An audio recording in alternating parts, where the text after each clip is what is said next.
नमस्कार. शुभ विवाह या मालिकेच्या आजच्या भागामध्ये आपण बघूया. इथे आकाश ॲडव्होकेट भानुशाली यांना म्हणतो की बरं झालं तुम्ही सुद्धा इथे आलात.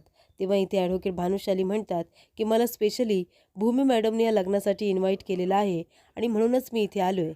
तेव्हा भानुशाली म्हणतात की सर, तुम्ही जे काही एफर्ट्स घेताय भूमी मॅडमला सगळं आठवण्यासाठी, तुम्ही जे प्रयत्न करताय, म्हणजे हे पुन्हा लग्न लावण्याचा जो काही तुम्ही प्लॅन केलेला आहे, मला हे सगळं नसतं सुचलं. तेव्हा इथे आकाश म्हणत असतो की प्रयत्न मी करतोय, पण त्या प्रयत्नांना यश येत नाहीये. पण काही हरकत नाही, मी हार मानणार नाहीये, मी प्रयत्न करत राहणार. तुम्ही इथे लग्नासाठी आलात, खरंच मला खूप बरं वाटलं. महाजनांच्या इथे तुमचं सुद्धा स्वागत आहे, असं आकाश म्हणतो. त्यांच्यावरती गुलाब पाणी छिडकतो आणि त्यांनासुद्धा सन्मानाने घरामध्ये बोलावतो. त्यानंतर इथे आकाश आणि ॲडव्होकेट भानुशाली येऊन उभे राहतात. तर इथे रागिनी आता पौर्णिमा आणि मानसीचं औक्षण करत असते आणि त्यांना आनंदाने घरामध्ये घेत असते.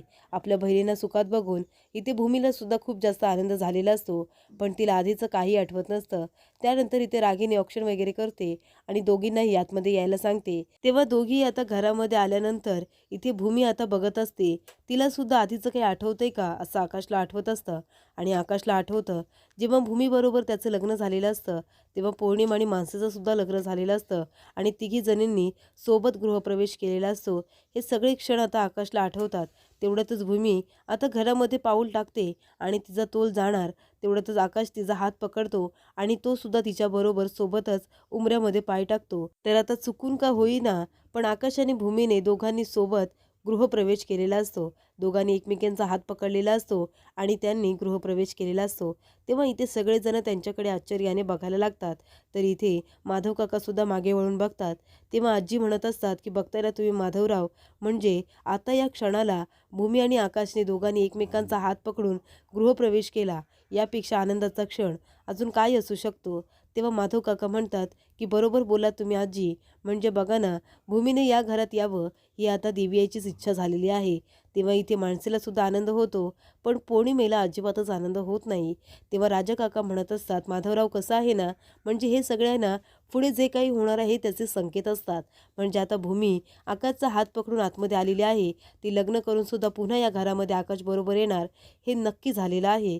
तेव्हा माधव काका म्हणतात, असं म्हणतात की दिवसभरात एकदा तरी माणसाच्या जिभेवरती सरस्वती बोलते आणि आता तुमच्या जिभेवरती तीच सरस्वती बोललेली आहे की भूमी आणि आकाश दोघं जण आता पुन्हा लग्न करून या घरामध्ये येणार आहेत.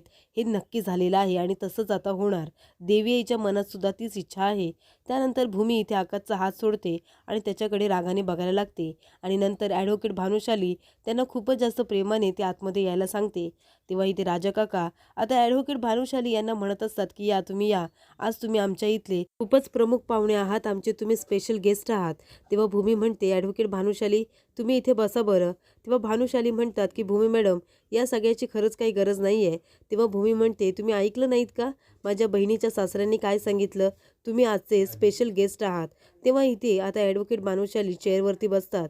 तेव्हा भूमीने जी काही सामग्री आणलेली असते ती गुरुजींना देते आणि म्हणते की गुरुजी, याच्यामध्ये सगळं पूजेचं सामान आहे. तेव्हा राजा काका म्हणतात की मुलींनो, इथे सगळी पूजेची तयारी झालेली आहे आणि आता जी काही तयारी करायची आहे ती भूमी करेल ना, पूजेची सगळी तयारी ती करेल. तुम्ही जा, तिथे वरती रूम आहे, तिथे जाऊन तुम्हाला चेंज करायचं असेल, हातपाय धुवायचे असेल, काही टचअप वगैरे करायचं असेल तुम्ही करू शकता. तुम्ही जा, वरती गेलात तरी चालेल, असं राजा काका आता पौर्णिमेला आणि मानसीला खाणाखुणा करून सांगत असतात. त्यानंतर इथे आता पौर्णिमा आपल्या रूममध्ये येते. अभिला बघितल्यानंतर ती जाऊन अभिला मिठी मारते आणि म्हणते की अभि, बरं झालं मी इथे आले. तुम्हाला माहिती आहे तिथे त्या खुरावड्यात माझा जीव गुदमरत होता. कधी एकदा तुमच्या जवळ येते आणि तुमच्या मिठीत येते असं मला वाटत होतं. तेव्हा अभि म्हणत असतो मला सुद्धा असं वाटत होतं कधी तू या घरामध्ये येतेस. तो आकाश माझा एवढा अपमान करत होता आणि मन मोकळं करण्यासाठी मला इथे कोणीच नव्हतं. तेव्हा इथे पौर्णिमा म्हणते मला वाटलंच होतं, म्हणूनच मी इथे आले. आणि अभि म्हणतो की आता तर आपलं लग्न होतंय, म्हणजे तू कायमची इथेच राहणार आहेस. तेव्हा पौर्णिमा म्हणते मला सुद्धा त्या भूमीला चांगलाच धडा शिकवायचा आहे. मी सांगितलेलं काम केलंयत ना तुम्ही. आता एकदा का आपलं लग्न झालं ना की त्या भूमीच्या समोर तिचं सत्य येईल आणि तिला खूप मोठा धक्का बसेल. तिचं डोकं फुटून जाईल आणि ती मरून जाईल एकदाची, आणि तेच हवंय मला. तर इकडे पौर्णिमेने आता अभिबरोबर खूप मोठा प्लॅन हा केलेला असतो. तर इकडे भूमी आता सगळी पूजेची तयारी करत असते. तेव्हा ती तिथे एक ताट घेत असताना ते पडणार तेवढ्यातच भानुशाली तिच्याबरोबर ते नारळाचं ताट पकडतो आणि तिला म्हणतो की भूमी मॅडम, तुम्ही एकट्या का करताय सगळं? तुम्हाला जर काही मदतीची गरज असेल तर प्लीज तुम्ही मला सांगा ना. तेव्हा इथे भूमी म्हणत असते, नाही नाही, मदतीची गरज नाही आहे. आणि ती प्रशांतला आवाज देते आणि त्याच्याकडे सगळ्या त्या पिशव्या देते. तेव्हा इथे भानुशाली भूमीकडे खूपच प्रेमाने बघत असतात. ते आता रागिनी बघते आणि ती म्हणते की हे वकील साहेब या केसमध्ये जरा जास्तच गुंतलेले आहेत. गुंता जरा जास्तच दिसतोय. चांगली गोष्ट आहे. तेवढ्यातच इथे भूमी इकडे तिकडे बघायला लागते. आजी म्हणत असतात की काय झालं, काय पाहिजे? तेव्हा भूमी म्हणते की मला तुपाची वाटी हवी आहे. तेव्हा आत्या तुपाची वाटी कुठे आहे असं ती म्हणत असते. तेव्हा ती म्हणते की किचनमध्ये आहे. मी तिथे किचनवरती काढून ठेवलेली आहे, मी घेऊन येते. तेव्हा भूमी म्हणते, नाही नको, तुम्ही नका आणू, मी जाऊन आणते. किचन कुठे आहे ते सांगा.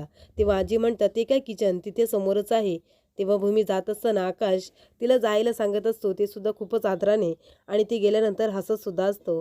तर इथे आता भूमी किचनमध्ये गेल्यानंतर आकाश धावत पळत येतो आणि म्हणतो की आजी, सगळं ठरल्याप्रमाणे होतंय. आता फक्त तुला तुझं काम करायचं आहे. मी सगळी माझ्या रूममध्ये तयारी करून ठेवलेली आहे, पण तू आता तुझ्या कामाला सुरुवात कर.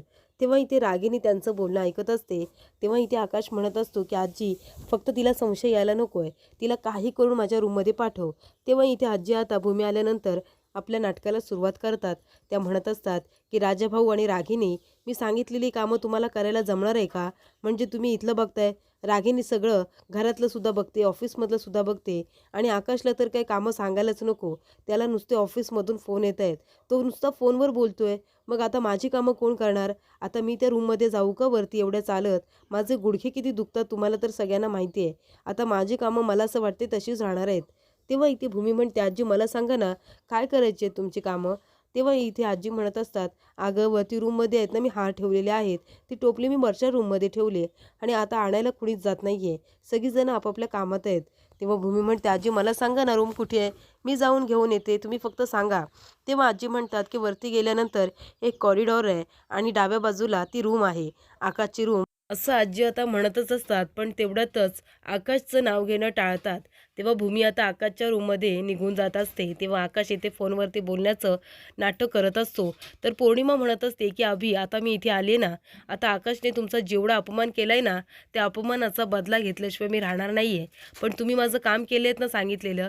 तेव्हा इथे अभि म्हणतो, हो काम केलं आहे आणि त्याने आकाश आणि भूमीच्या लग्नाचा अल्बम हा आकाशच्या रूममधून चोरलेला असतो.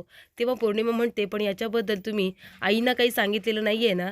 तेव्हा अभि म्हणतो, नाही, मी काही सांगितलेलं नाही आहे.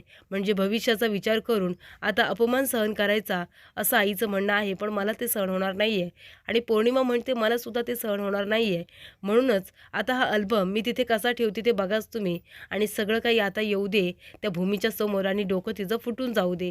तर इथे आता भूमी गेलेली असते आकाशच्या रूममध्ये.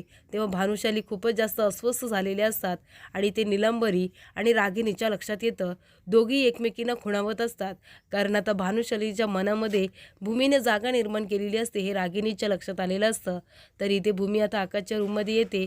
पूर्ण रूममध्ये पसारा असतो. तेव्हा भूमी म्हणत असते, अरे बापरे, या रूममध्ये किती पसारा आहे. खूप दिवस ही रूम साफच केलेली नाही आहे असं वाटतंय. तेव्हा आकाश म्हणतो, कारण ही रूम साफ करणारी अजून या घरामध्ये आणि या रूममध्ये आलेली नाही आहे ना. तेव्हा इथे भूमी म्हणते, तुम्ही काय माझ्या मागे मागेच येत असता का?